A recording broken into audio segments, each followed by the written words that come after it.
All right, everybody, welcome back. Brand new podcast episode. You know, it's TLC talk.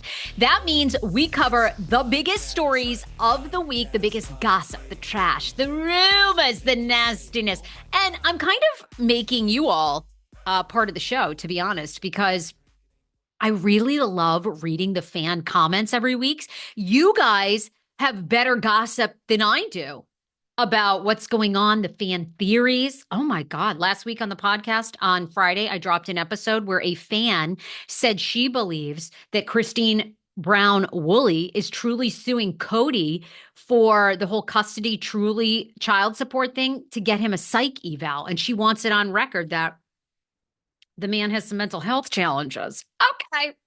Well, you know what? Today, we have breaking news. Breaking news as of last night, Kody and Robyn's home in Flagstaff, Arizona has been pulled from Zillow. What is going on? Is that because of the lawsuit?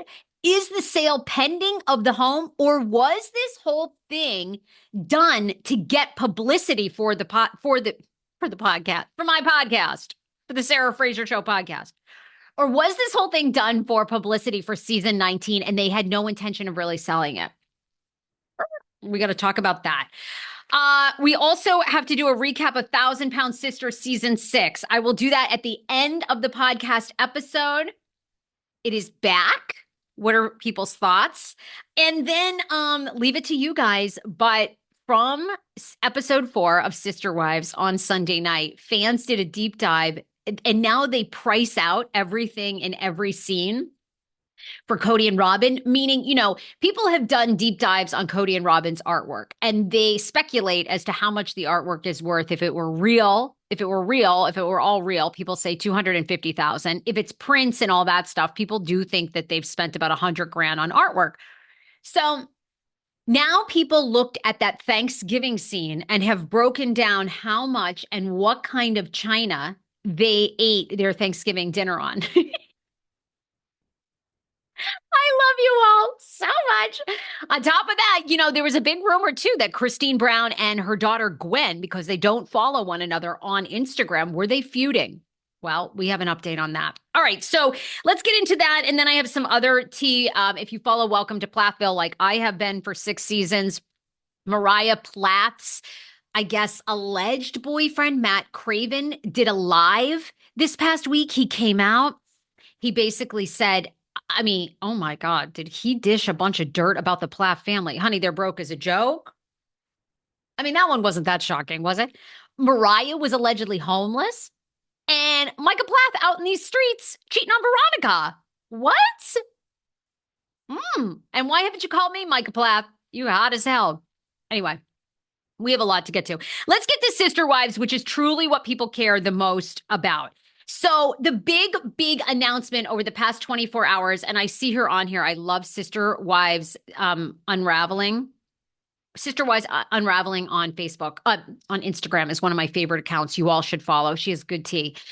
She posted this first. If you all go to Zillow right now, Kody and Robyn's Arizona home has been pulled. It is no longer for sale. What has happened? What has happened? Now, the immediate thing that people believe, because when Christine filed that child support paternity case, it said no property could be sold without written permission, basically from Christine's side, saying, you know, you can sell. We're aware of the sale. The sale could be, taken into consideration for the whole paternity thing. But basically, a lot of people believe that Christine Brown's lawsuit has halted the sale of the home. Now, there are some other speculations out there. The other one is happening, and that's why I'm hoping there is an Arizona realtor on my TikTok live right now to clear this up. But people are saying that Kody and Robyn's home actually may have sold. If you recall, they listed it for $1.6 million in Flagstaff. Our girl Akira, who's a TikTok creator, she went and did a tour, honey. She took us in the bedrooms, the underwear drawers. We saw the whole damn thing. So some people are saying, okay, Rhea is on here. She's a realtor. A lot of people are saying that this house actually could have sold, but it can take a couple of days for it to update on Zillow. And on Zillow, if in fact it was sale pending, there would be a yellow dot, but sometimes it can even take 72 hours for that yellow dot to be updated on Zillow. Is that true? Is Rhea the realtor? Rhea the realtor? Girl, can you tell us, is that true? Does it take time? Because we could be looking at a potential sale. Now, Robyn and Kody listed this home before Christine Brown sued them. I know nothing about the law. Thank you, God. I mean, shout out to all my lawyers that are out here, but lawyers are like, I cannot. They are so good at like reading the details, honey. I can't. I picked up a book for the first time in 6 months. It is so hard. I have such ADD from TikTok and all these things. Do you know how hard it is to read a book after you're like on social media for as long as I have been? And I know what you're thinking. Why are you saying this out loud? That makes you sound dumb. Well, we say it all here, okay? At TSFS. We say it all right? If I wasn't authentic and true, you'd tune out. So, okay, let me get back to if anyone is a realtor and if they know if it takes a while. Realtor here, absolutely true. What? Oh, Kim. We may have breaking news here at Sarah Fraser Show. Kody and Robyn's house may have actually just sold, and it can take, according to Kim, the fabulous realtor, everybody follow her here on my TikTok, Kim Globe Trotting Girly, says that she's a realtor and it can take 72 hours potentially, maybe even longer, on Zillow for that little yellow dot to appear to say pending. Y'all, what if they have sold that place for like 1.4, $1.5 million? Oh my God, they are going to be loaded. Wow. Oh, people are saying it's your real tour. Yeah, don't you say it real tour? I think that's how you're supposed to properly say it. I don't say anything right. I mean, for God's sakes, tune into my podcast. You're like, what? Isn't this supposed to be in English? Wow. Okay. The realtor is the one that updates the MLS, the multiple listing services, which updates Zillow. If in fact the realtor has not done that yet, the home could be pending or sold. And you imagine. So we are on watch. We are on watch. We are on watch with Sister Wives Unraveling. She's my favorite little Instagrammer about Sister Wives. We are on watch to find out if Kody and Robyn have pulled this home because of the Christine Brown lawsuit, or is this sale pending? That would be like wild. Okay. So we will wait to see what goes down. Now, the other theory that a lot of people had was, and I don't know, is TLC this genius? I guess I don't put it past any network. Networks are so smart. A lot of people feel this house was listed as a publicity stunt for TLC because I'm going to disclose ratings to you. There just was a ratings drop for Sister Wives. And Sister Wives has a 1.67 rating, +3 rating, which basically means, and that is like for 2554, right? Which essentially means of all people watching television that night, let's say, basically 2% of them tuned into Sister Wives. Now, I don't know if that's good or not. I know it's higher than a lot of the Bravo shows, but I don't know if it's fantastic ratings. So could TLC have listed this home because it did drop the day after the premiere for publicity? A lot of people feel like that could be true. And, maybe that's why they weren't so strict with the home tours and the open house. We know Akira, our girl here on TikTok, did a tour. And, did they do that to get more ratings? Now, what's very interesting about the ratings drop that they just put out with Sister Wives is they say close to 8 million people have watched the first 4 episodes of Sister Wives since it started September 15th. I think that's a lot of viewers.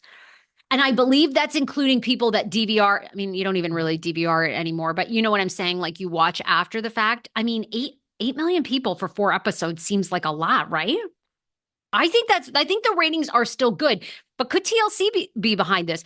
And you do have to pay to post your home on a Zillow, like the realtor has to pay. But I mean, obviously, if TLC is fronting the bill, ain't no money like TLC money, honey. I mean, they got a lot of money. They got good money. So we will have to wait. But the realtors on this Live are saying this home could be pending and this home could be sold. Oh, I actually, if I were Christine Brown Woolley, I'd be damn excited. Like if they got 1.5 million, if they got over asking, honey, truly getting some of that. And Kody, you can write me a check for $8,000 every month, sweetie. I mean, people do direct deposit now, but you know what I mean. You know what I mean. Can you imagine? Okay, that is the huge, huge update that everybody is talking about. And it seems like some realtors on here have let us know that it could, in fact, be pending. People are saying check Redfin or Refin. Is it Refin? Oh my God. They update faster. I'm sure they owe on the house, though, don't they? They probably do have a mortgage on the home, I would imagine. I would imagine. And people always come at me when I say I do believe Kody and Robyn are quite wealthy. And people always come at me and they're like, Sarah, they declared bankruptcy years ago. Okay, you know how many people are multi-bazillionaires who have declared bankruptcy in their businesses? Like half. I worked for a radio company. I worked for iHeartRadio. They've declared bankruptcy, sweetie. I don't know how many times. They still going. Their executives still making a ton of money. I mean, I think iHeart and Clear Channel declared bankruptcy 3 times. They still going. They still paying people multi-million-dollar salaries. So the fact that Mary, Kody, that they've declared bankruptcy, I mean, now it's been 20 years. They could still be uber rich. I think they are looking at a monster payday because there are no new reality shows, guys. Really, there aren't. They are not breaking through. The only one that's really broken through is, I guess, Traders, which is kind of like a game show, and the Secret Lives of Mormon Wives. That's it. So, like Selling Sunset is a fail job. It's like we hit it with a bang and we out. So, okay, let's hit some other real quick sister wives tea. First of all, is Gwen still feuding with her mom? Was she ever feuding? Let me go back. I don't think she was ever feuding, but a lot of people have slid into my DMs and said, what's going on with Christine Brown and Gwen? They don't follow each other on Instagram. What is what? Well, they are getting along well enough that Gwen, Bia, David, Christine, and Janelle all had a trip in Sedona, Arizona over the past 10 days. They spent time in Sedona. I would say they're doing well. Honestly, I think it's smart of Gwen not to follow her mom. Like, give it some separation. You don't want to be seeing all them damn Plexus updates 24/7. All they do, all Janelle and Christine, they all go on, which get your coins. You tune into the Sarah Fraser show. We got commercials, honey. We got commercials. And people, believe me, they write to me about it. But we got the commercials. You got to make your coins. If you are on television, you got to get all the money you can. I always say there is no downside to being on TV, except if you're not on it. Get your ass on TV, pitch your reality show. You belong on television, but you got to get your money. So if I were Gwen, I don't want to see all those damn drink my Plexus and poop better, drink my Plexus and, go to bed better, drink my Plexus and your gut will like eat its own self. I don't need to see all that. They are good. And by the way, did anyone notice this? But Plexus is so genius. I might sell that damn tea. I don't know what that tea does. McKelty sells the tea too. I guess it like helps your gut. So then you like lose weight. You feel fuller or whatever. I don't believe in any of that stuff, PS. But anyway, they now have, this is how genius they are. Janelle is pushing the Plexus pumpkin spice version of the tea. I love these people have marketing. I got to do a pumpkin spice series for my podcast. They have a pumpkin spice now Plexus tea mix for fall. Okay. So you can get your gut and your dumps right. And you can get the pumpkin spice version. Okay. Let me put on my new glasses so I look smarter here when I'm buying the Plexus. You think pumpkin spice tea. Oh, my Lord. Lord above, Satan below. Okay. One of my amazing listeners did a deep dive because I go, okay, from that Thanksgiving scene on episode 4 of Sister Wives, season 19, what is everything worth in that scene for Thanksgiving where they're having their first Thanksgiving spread? And the whole family's out and around the table. So someone did it for me.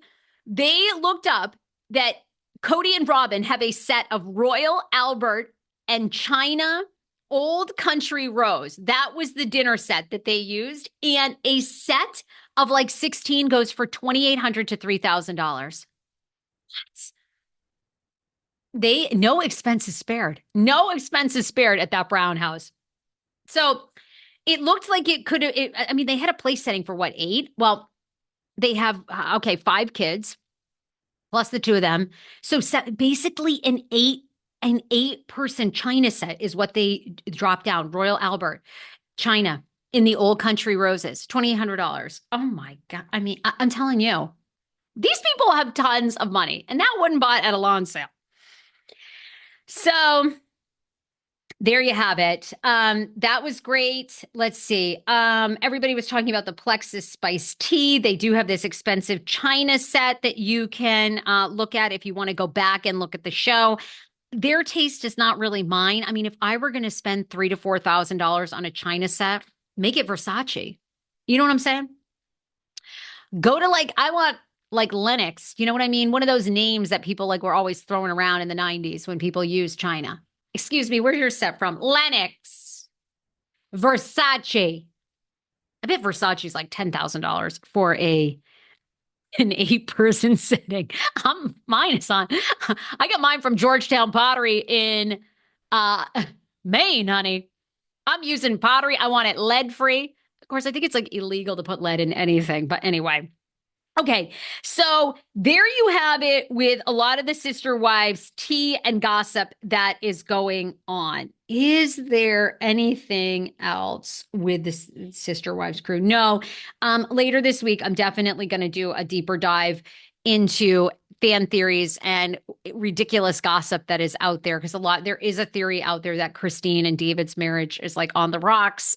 So not true. They just celebrated their 1-year anniversary, but I will deep dive it and talk about the wild rumors because it's just so much fun. I hope this show never goes away, because who wants to face real life when we can talk about these people? I mean, anyone else?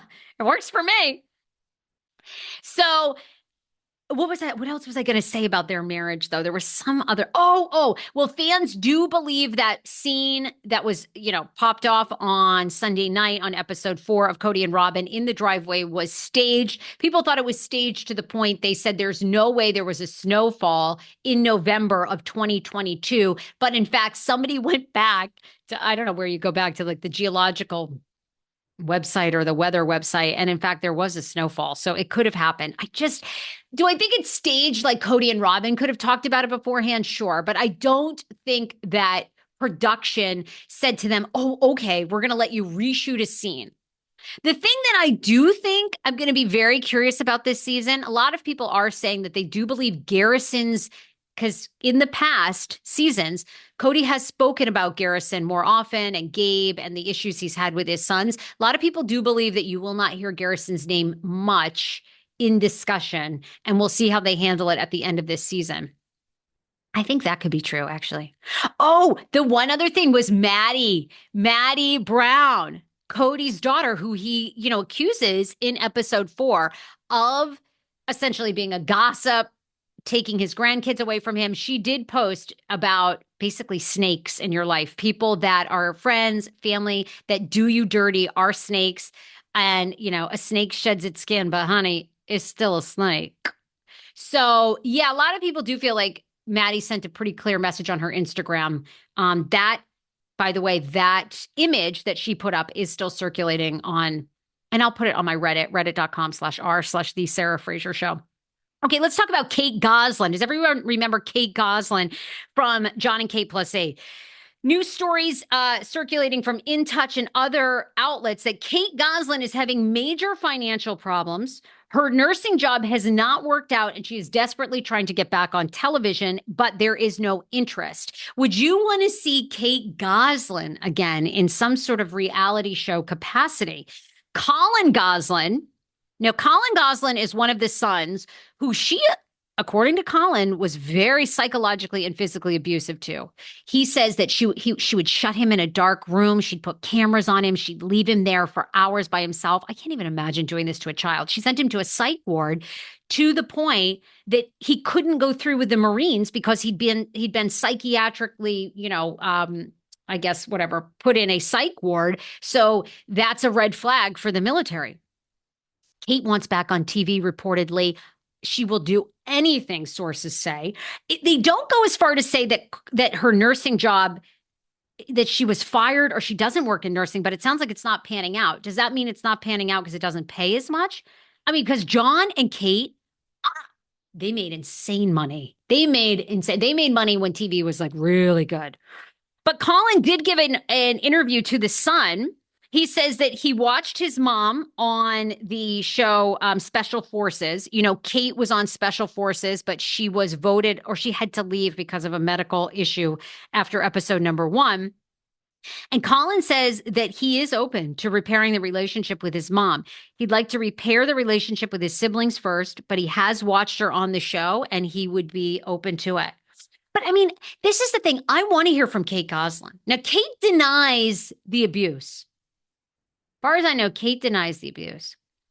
But, you know, could Kate Gosselin come back on TV?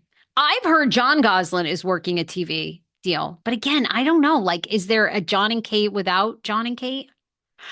People are saying, who are you talking about? We're talking about John and Kate +8. We're revisiting that because Kate Gosselin is apparently not doing well financially, has been desperately trying to pitch a show for a long time. I will say this. I've heard from producers in the TV world. Obviously, I live out here in LA. I've been pitching reality shows. I do know that that is true. She's been pitching for a while, but they haven't picked it back up. And I'm not sure why. I'm not sure if I sort of think TLC, TLC recently reran the first season of John and Kate +8. I think TLC is testing the waters to see if fans have any interest in them coming back. I don't know. Really, all I wanted to see was Kate. Did she ever hook up with that hot bodyguard that was married? Remember, he had like this. He was like that silver-haired fox. Oh, honey. Girl, that's where all your money went. Why were you hiring some hot bodyguard? You weren't that famous. You weren't Jeff Bezos out here, girl. Even when you were at the height, you were no Jeff Bezos, okay? But she spent all her money on that guy. Woo. He was sexy as hell. Let's talk about Welcome to Plathville. Welcome to Plathville. Now, there's a lot of debate if this was the final season of Welcome to Plathville. But Matt Craven, if you're like, well, who the hell's Matt Craven? Matt Craven is Moriah Plath's alleged boyfriend. He did an Instagram live, which I missed, but a lot of you sent me the highlights. And boy, did he have a lot to say about Lydia Plath and the Plaths. He called Kim Plath an alleged drunk.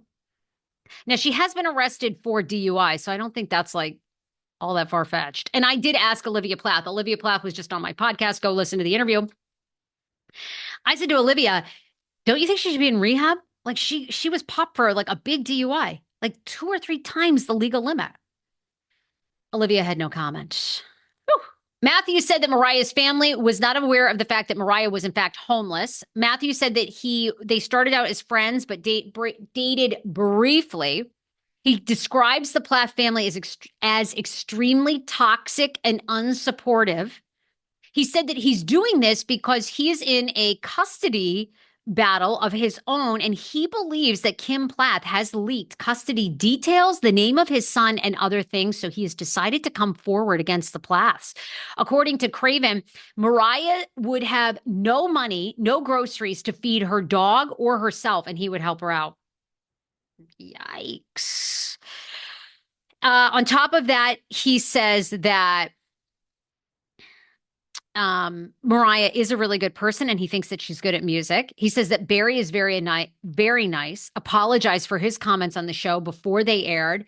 And then Matthew says he was engaged to the mother of his child, but they were never married, no longer together. Because I think that was the rumor, too, on Welcome to Plathville, that Moriah was dating like a married guy. But then he goes on to say that Micah Plath has cheated on Veronica 4 times. What? Woo. Micah Plath out here in these streets. I don't know why Micah.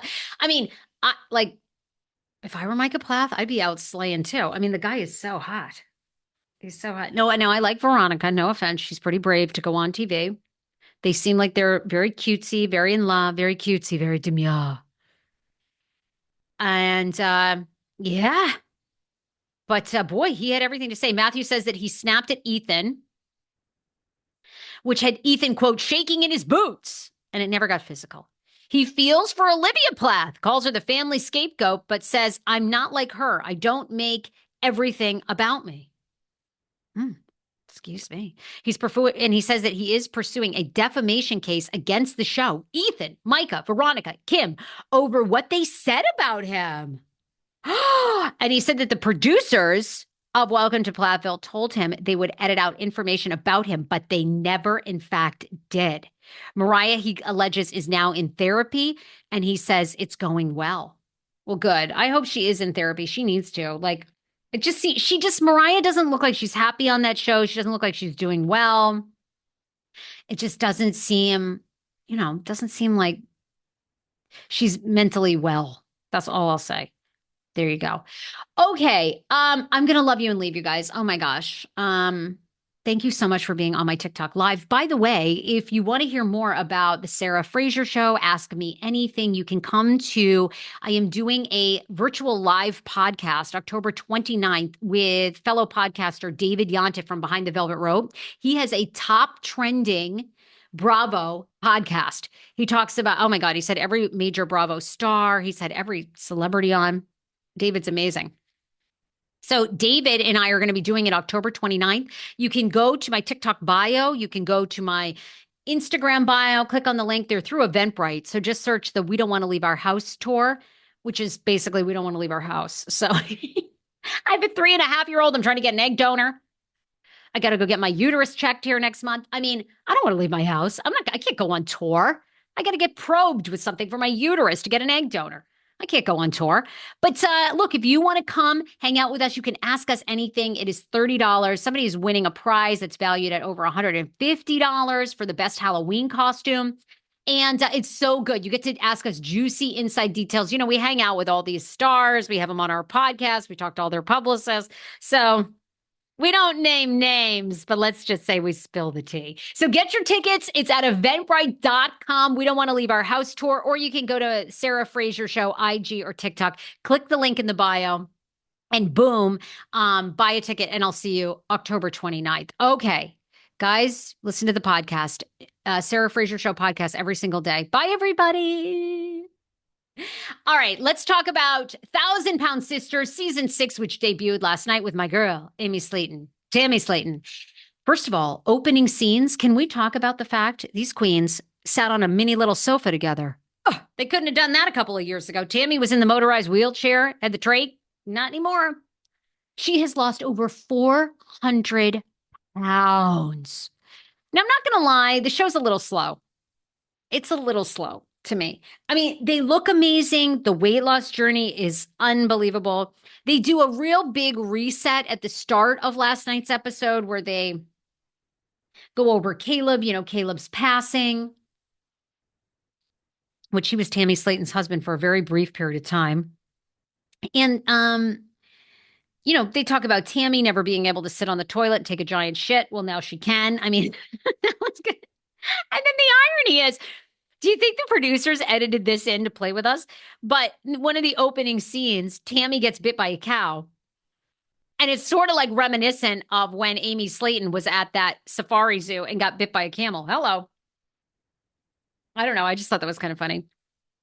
And then we spend a lot of time in the paranormal, which is cool, but Tammy kind of believes she can speak to Caleb from beyond and he might be haunting her. And then they get these dolls and the dolls move. And then the women sort of say, wait, are you feeling like a spirit behind you? And Amy goes, yeah, I am. Is her name Whitney? And Tammy's like, no, there ain't no spirit. Anyway, but they all look really good. And I'm just going to say it. I mean, Chris looks good, the brother. Everybody has lost a lot of weight except for Amanda, the sister. I think they're on the Ozempic. I'm not going to lie. I mean, Amy looks good. Chris looks like he's dropping some weight. But I don't know that to be true. And I have heard from Dr. Terry Dubrow from Bravo that mixing Ozempic and the gastric is not a good idea.